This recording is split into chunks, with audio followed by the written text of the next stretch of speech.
Good morning one more time. So happy to be here this morning. I'm a Carnatic violinist, Manjunath. I'm here to share with you my experiences of learning violin, music, and its impact. You all know that music is beautiful. Music is amazing. Music is exciting. Music is thrilling. Music is meditative. Music also is spiritual. Whole life is music. For me, everything is music. As they say, probably music is one of the best things that has happened to mankind. We all agree with that. We have so many wonderful systems of classical music in the world. And my friends, Indian classical music is one of the most ancient, one of the most advanced, one of the most sophisticated ones. Indian classical music, as probably many of you are aware, has two divisions. One is Carnatic music, other one is Hindustani music. And I represent Carnatic classical music. Music is such a fantastic thing. Music can make you feel happy. Music puts you to sleep. Music can make you dance. Music can also make you cry. You have a birthday, you need music. You have a party, you need a music. You want some spiritual elevation, practicing thing, music has always been used by many sadhus and then saints in the ancient India. There's literally I have not seen anybody who says he doesn't like music. Such a phenomenal thing, such a fantastic music, and I'm really blessed to be a music practitioner. Indian classical music is such a fantastic one, and if you ask me, one of the most important characteristic features of Indian classical music, I would probably say that, the enormous scope it offers for creativity, the improvisation. Typically, more than 70% of Indian classical music concert is filled with creativity. Every single thing is creativity. We don't require a script. We don't need rehearsal. We don't need to have any pre-planning, pre-discussion with our co-musicians. Nothing. We simply come on the stage and then look at each other and then face the audience, and then some sort of rapport also gets built up with the audience, and that's how Indian classical music takes. I'm born into a family of musicians. My father himself was a veteran violinist. My elder brother was already an established violinist. I was 8 years old. And my father wanted me also to become a violinist. Quite interestingly, I never showed interest in violin. I never wanted to learn music at all. In fact, I used to hate music. I never went to any music concerts. Whenever these people used to play concert, I always stayed home with my mother and then stuff. My father was very unhappy, and then he didn't know what to do because his second son was useless. One incident, very interesting incident, changed the whole scenario. This is quite interesting. Once it so happened that, my brother and the Nagraj, father and the Nagraj, they had a concert, violin concert. And unfortunately for me, there was nobody at home to take care of me. My mother was out of station. Then I had to go, but I told my father, no, I'm not coming. You just lock me inside the house and then go. How can you expect me to listen to your concert? No, it's not going to happen. He said, nothing doing, you are coming. I went. I go and then I see the beautiful auditorium and then fantastic stage, all the music set up and the mics and this and then the music energy there. And then I went there and then I had to sit behind him on the stage. So it was my father and my brother and then accompanists and then stuff. Concert started. I was just wondering why the hell these many people are sitting here to listen to something which is called music. I didn't understand that. But anyway, concert went on. I thought probably, I had no idea how long any typical concert would go on. I thought maybe 15 minutes. 15 minutes over, 30 minutes over, 1 hour, 2 hours, 3 full hours. It was almost like my entire life I had to waste on this stage. It one full century. Finally, it came to an end. And now, this incident happened. The president of the organization who came to propose vote of thanks.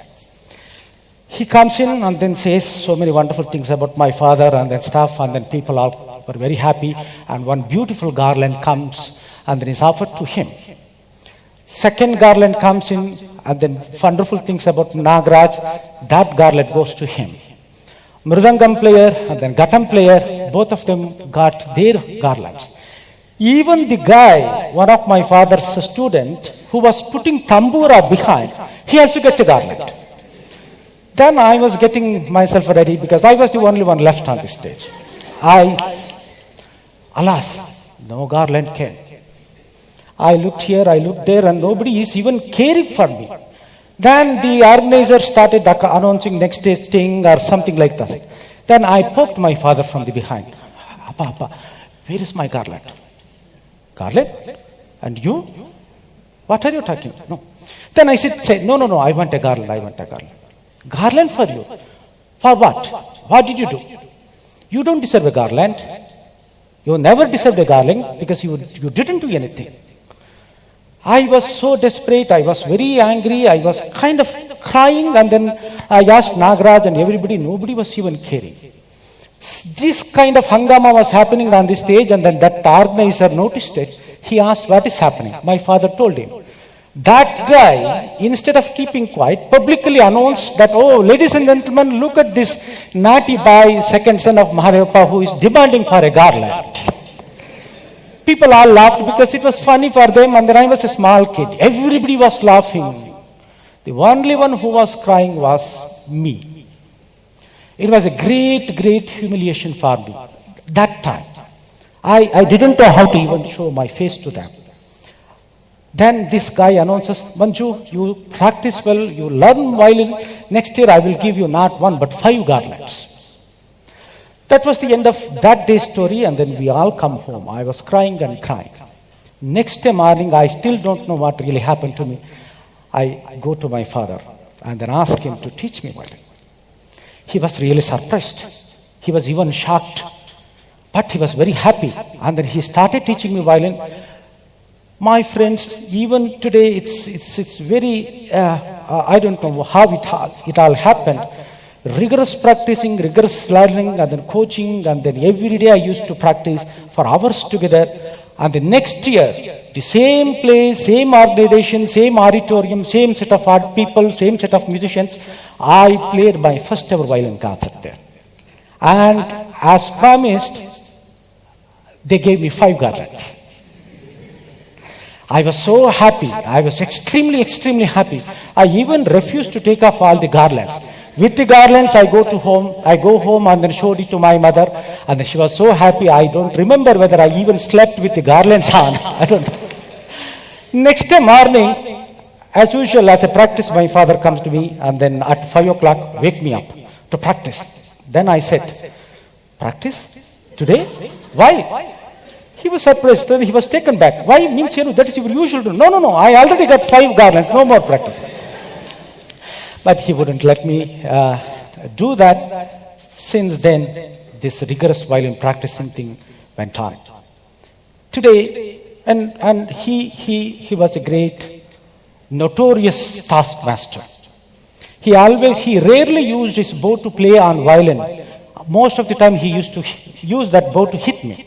Later on I used to make sure that I sat beyond his bow reach so that he couldn't hit me while practicing. But by God's grace, things happened in such a fantastic manner. Today, violin is the reason why I am standing before you. I am so blessed to have traveled all across the globe so many times, and then touching thousands and thousands and thousands of people's heart through violin. Violin is such a fantastic instrument, one of the most difficult instruments. Violin is originally from Italy, and it came to India about 300 years ago.